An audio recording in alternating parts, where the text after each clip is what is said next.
So அவங்களையும் upgrade பண்ண முடியாமல் ஃபேமிலியும் ஒரு நீங்கள் 20ஸ்ல இருந்தீங்கன்னா ஸோ நான் ஐடியை சூஸ் பண்ணலாமா வேணாமான்னு நான் ஒரு 2 பீப்புளை பார்த்துருக்கேன். 2 பீப்புள்னா அவங்களுக்கு ஆண்டர்ப்ரனர் மைண்ட் செட்டே கிடையாது. ஒரே கம்பெனியில் 10 to 15 இயர்ஸ் ஒர்க் பண்ணியிருக்காங்க. ஸோ 20ஸ்ல இருக்க சொல்ல பர்செப்ஷன் வேறவா இருக்கும், 30ஸ்ல வேறவா இருக்கும், 40ஸ்ல வேறவா இருக்கும். அனைவருக்கும் காலை வணக்கம். கடைசியாக ஐடி பரிதாபம்னு ஒரு வீடியோ போட்டேன். அந்த வீடியோ இதுவரையிலும் 85,000 போயிருக்கு. லாஸ்ட் 10 மந்த்ஸாக யூடியூப் பண்ணிகிட்ருக்கேன். லாஸ்ட் வீக் தான் என்னால் 1000 சப்ஸ்கிரைபரை அச்சீவ் பண்ண முடியுது. Both and Tamil and English 2 channel வச்சுருக்கேன். ஸோ நான் தமிழ் வீடியோவே போடுறதில்ல. தமிழ் ஒர்க் அவுட் ஆகாதுன்னு நினச்சேன். ஸோ 2 வீக்ஸ் 4 வீக்ஸ் முன்னாடி வரையுமே ஒரு 40 சப்ஸ்கிரைபர்ஸ் மட்டும் தான் இருந்தாங்க. ஒரு 3 வீக்ஸ்லேயே இதுவரையிலும் 1200 சப்ஸ்கிரைபர்ஸ் வந்திருக்காங்க. ரொம்ப தேங்க்யூ ஸோ மச். ஏன்னா 10 மந்த்ஸ் ஆஃப் எஃபர்ட். இங்கிலீஷில் பார்த்தீங்கன்னா நிறைய வீடியோஸ் போட்டிருப்பேன். 90 டேஸ் சேலஞ்ச், ஹேபிட்ஸ், பேரண்டிங் நிறைய போட்டிருப்பேன். பட் ஏன் இந்த வீடியோ பிக்கப் ஆச்சுன்னா, அந்த ஏஜில் இருக்கிற பீப்புள் 100% ரிலேட் பண்ணிக்கிட்டாங்க. ஸோ நிறைய கமெண்ட்ஸ் வந்தது, நிறைய ஹேட்டட் கமெண்ட்ஸ் வந்தது, நிறைய நானும் இந்த சுச்சுவேஷன் ஃபேஸ் பண்ணுறேன், நானும் அதை கோத்ரூ பண்ணுறேன், இதை சொல்லவும் முடியல, முழுங்கவும் முடியல, அந்த சுச்சுவேஷன் தான் இருக்கேன். நிறைய பாசிட்டிவ் கமெண்ட்ஸ், ஒரு 80 to 90% பாசிட்டிவ் கமெண்ட்ஸ் இருந்தது. ஒரு 5% வந்து ஒரு சஜஷன் கமெண்ட்ஸ் இருந்தது. ஒரு 5% வந்து ஹேட்டட் கமெண்ட்ஸ் இருந்தது. ஏன் உங்களெல்லாம் படிக்க முடியாதா, ஸோ உங்களுக்கு என்ன நிறைய சேலரி வாங்குறீங்க, எந்த பிரச்சனையும் இல்லை, வந்து ஃபீல்டில் வந்து ஒர்க் பண்ணி பாருங்கள் அப்போ தான் தெரியும். ஸோ இது வந்து எல்லாத்துக்கும் ஆன்சர் பண்ணுற ஒரு வீடியோ தான். இதை நான் ஆல்ரெடி அந்த வீடியோ சொல்லியிருப்பேன். இது என்னோடய பர்செப்ஷன்.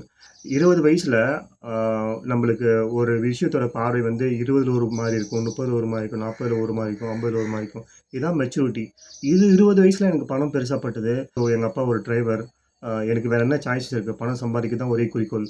ஸோ கஷ்டப்பட்டு ஐடிக்குள்ளே வந்து சின்ன கம்பெனிலேருந்து ஸ்டார்ட் பண்ணி ஸ்டெப் பை ஸ்டெப்பாக வந்து இப்போ பெருசாக சேலரி வாங்கணும்னா இல்லை, பட் ரொம்ப சந்தோஷமாக இருக்கேன் இப்போ ஆக்சுவலாக. ஸோ இருக்கிற சேலரி வச்சு ரொம்ப சந்தோஷமாக இருக்கேன். ப்ளஸ் என்னால் இருக்கிறத வச்சு தான் ரன் பண்ண முடியுது. புதுசாக என்னால் கற்றுக்க முடியல. அந்த ஸ்கில் வந்து கொஞ்சம் கொஞ்சமாக எனக்கே தெரியுது அது குறையுதுன்னு சொல்லிட்டு. ப்ளஸ் இந்த ஏஜில் இருக்கிறவங்க, ஃபார் எக்ஸாம்பிள் நான் இப்போ 36 ப்ளஸ் ஆர் மைனஸ் வச்சுங்க, +5 ஆர் +10 இல்லைனா -5 இல்லை -2. ஸோ நிறைய பேர் அவங்க என்ன லைஃப்பில் கோத்ரூ பண்ணுறாங்களோ அதை நீங்கள் ரொம்ப ஓப்பனாக பேசியிருக்கீங்க. இதுவரை நான் யாருமே தமிழ் கம்யூனிட்டி இதை பற்றி பேசினதில்லை. ஏன்னா ஒரு ஜென்ரல் ஆடியன்ஸை பொறுத்த வரைக்கும் ஏஐ வந்து கம்ப்ளீட்டாக ரீப்ளேஸ் பண்ண போகுது, இல்லை வந்து நிறைய ப்ரொபகண்டாலாம் இருக்கும் ஏஐ பற்றி. ஆனால் ரியல் டைமில் என்ன பிரச்சனை இப்போ நடந்துகிட்ருக்கு. So someone who's in 10+ year of experience இல்லை 20+ இயர் ஆஃப் எக்ஸ்பீரியன்ஸ், அவங்க என்ன கோத்ரூ பண்ணுறாங்க உண்மையாகவே, அவங்களோட ஃபேமிலி சுச்சுவேஷன் என்ன, இதனால் என்ன, ஸோ அவங்களையும் அப்கிரேட் பண்ண முடியாமல், ஃபேமிலியும் ஒரு கோப்பப் பண்ண முடியாமல். இப்போது எல்லாத்துக்கும் ஒரு காமனான கொஸ்டின்ஸ். ஸோ நீங்கள் 20ஸ்ல இருந்தீங்கன்னா ஸோ நான் ஐடியை சூஸ் பண்ணலாமா வேணாமான்னு செட் வித் தட் கொஸ்டின். இது டிபெண்ட்ஸ் ஆன் இண்டிவிஜுவல் சாய்ஸ். ஓகேங்களா? ஏன்னா நான் ஒரு 2 பீப்புளை பார்த்துருக்கேன். 2 பீப்புள்னா அவங்களுக்கு ஆண்டர்ப்ரனர் மைண்ட் செட்டே கிடையாது. ஒரே கம்பெனியில் 10 to 15 இயர்ஸ் ஒர்க் பண்ணியிருக்காங்க. ஒரு ஒரு நல்ல எம்ப்ளாயோ அவர்கிட்ட கொடுத்துட்டு போகிறாங்க. அவங்க பிஸ்னஸ் மேன் ஆகுறாங்க. நான் இது கண் கூட பார்த்துருக்கேன் 2 பேர். இப்போ இதில் என்ன சொல்லுவீங்க, அவங்களுக்கு ஆண்டர்ப்ரனர் மைண்ட் செட்டே கிடையாது. 10 to 15 இயர்ஸாக ஒரே கம்பெனியில் ரொம்ப டெடிகேட்டிவ் ஒர்க் பண்ணியிருக்காங்க. ஆனால் தே பிகம் பிஸ்னஸ் மேன். ஒரு ஒரு பெரிய வெல்த் கிரியேட் பண்ணியிருக்காங்க அவங்களோட வெல்த்தை இது வரையுமே. So if I'm not wrong. So இதில் என்ன சொல்லுவீங்க, எல்லாமே டிபெண்ட்ஸ் ஆன் த சுச்சுவேஷன், எல்லாமே டிபெண்ட்ஸ் ஆன் த பர்செப்ஷன். எதுவுமே ரைட்டு, எதுவுமே தப்புனே கிடையாது. நீங்கள் வந்து நான் சொல்கிறதாலே ஐடிக்குள்ளே வந்து சக்ஸஸ் ஆக முடியாமல் இருக்கலாம். இல்லை உங்களோட நிறைய ஃபேக்டர்ஸ் இருக்குது. எதுவுமே ஜட்ஜ் பண்ண முடியாது ஆக்சுவலாக. நான் 20ஸ்ல ரொம்ப ஆம்பிஷியஸாக இருப்பேன்.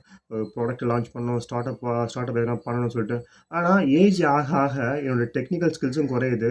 நான் மணி பின்னாடி போக ஆரம்பிச்சிட்டேன் ஆக்சுவலாக. டெக்னிக்கல் ஸ்கில்ஸ் டெக்னிக்கல் ஸ்கில்ஸை இம்ப்ரூவ் பண்ண முடியாமல் மணி பின்னாடி போக ஆரம்பிச்சிட்டேன். ஒன்ஸ் நீங்கள் எம்என்சிக்குள்ளே போயிட்டீங்கன்னா உங்களால் சத்தியமாக க்ரோ ஆகவே முடியாது. Unless until you are too techie or உங்களுக்கு ஆன்சைட் கிடச்சா ஓகே, கிடைக்கலனா ஒரே ப்ராஜெக்டில் அப்படியே இருந்துகிட்டே இருப்பீங்க. எந்த லேர்னிங்கும் பெருசாக இருக்காது. சாரி, நிறைய ஃபேக்டர்ஸ் இருக்கும். இது தப்பு எது ரைட்னு சொல்ல முடியாது. ஸோ சில டைம் சில பேருக்கு கோடிங்கே தெரியாமல் ஐடிக்குள்ளே வந்தவங்களும் இருக்காங்க, பெரிய ஆனவங்களும் இருக்காங்க. எல்லாம் தெரிஞ்சு வந்து 3 இயர்ஸ் 4 இயர்ஸ் வந்து விட்டுட்டு போனவங்களும் இருக்காங்க. இது எது சொல்லுவீங்க? ஸோ அவங்களோட ஃபேமிலி சிச்சுவேஷன், அவங்களோட பெர்செப்ஷன் மாறுது over the period of time. நீங்கள் ஃபார் எக்ஸாம்பிள் ஒரு ஒரு ஒரு பெர்சன் 30 40 இருக்கான்னு வச்சுக்கங்களேன். அவருக்கு கேன்சர் வந்துருச்சு. நீங்கள் அவங்கள போயிட்டு சிரிப்பீங்களா? அச்சச்சோ! நான் என்னென்னவோ பண்ணுறேன். எனக்கு கேன்சர் வரல. உனக்கு கேன்சர் வந்து சிரிப்பீங்களா? அது டிபெண்ட்ஸ் ஆன் சிச்சுவேஷன். அது அவங்களோட சர்க்கம்ஸ்டன்ஸ் எதுவுமே ஃபேக்டர் கிடையாது. எதுவுமே ஃபேக்டர் பண்ண முடியாது. ஸோ அதே போல தான் இதுவும். எதுவுமே பண்ண முடியாது. இண்டிவிஜுவல் சாய்ஸஸ் இதெல்லாம். Only reason I am staying here for the money. ஓகேங்களா? ஸோ இது எப்போ அ அவங்கள வேலைய விட்டு அனுப்புவாங்களா? இல்ல நான் அனுப்புவேன்னு எனக்கும் தெரியாது. ஸோ ஓடுற வரையும் ஓடுவேன். ஓடுறனால என்னால ஒரு ஃபேமிலிய ரன் பண்ண முடியும். எதனா ஒரு பிசினஸ் பார்த்து அந்த ஒரு கான்ஃபிடென்ட் வந்துருச்சு ஆக்சுவலா. எத பண்ணியாச்சு என்னால மணி மேக் பண்ண முடியும். என் ஃபேமிலி ரன் பண்ண முடியும். அந்த கான்ஃபிடென்ட் வந்துச்சு. அம் அந்த கான்ஃபிடென்ட் வந்தாலே போதும். ஆ என்ன பொறுத்தவரையும் அந்த பயம் போயிடுச்சு. இப்ப எனக்கு லாஸ்ட் ஒரு 10 மந்த்ஸா ஒரு ஹேபிட்ட பில்ட் பண்ணியிருக்கேன். அது மூலம் சின்ன சின்ன பிசினஸ் லான்ச் பண்ணேன். ஃபெயிலும் ஆயிருக்கேன். அ ஸோ என்னோட ஸ்கில் செட்ட யூஸ் பண்ணி சில விஷயம் பண்ணியிருக்கேன். சம்டைம்ஸ் அது ஒர்க் அவுட் ஆகாம போயிருக்கு. சம்டைம்ஸ் அது நல்லா ஒர்க் அவுட் ஆயிருக்கு. ஸோ நெறைய ஃபேக்டர்ஸ் இருக்கு. அஃப்கோர்ஸ் ஸோ 20ஸ்ல இருக்க சொல்லோ பர்செப்ஷன் வேறவா இருக்கும். 30ஸ்ல வேறவா இருக்கும். 40ஸ்ல வேறவா இருக்கும். 50ஸ்ல வேறவா இருக்கும். ஸோ இது depends on the individual again end of the day. Fine. நீங்க அந்த வீடியோ பார்க்கலனா போய் பாருங்க. ஐடி பரிதாபங்கள். Thank you so much. Bye.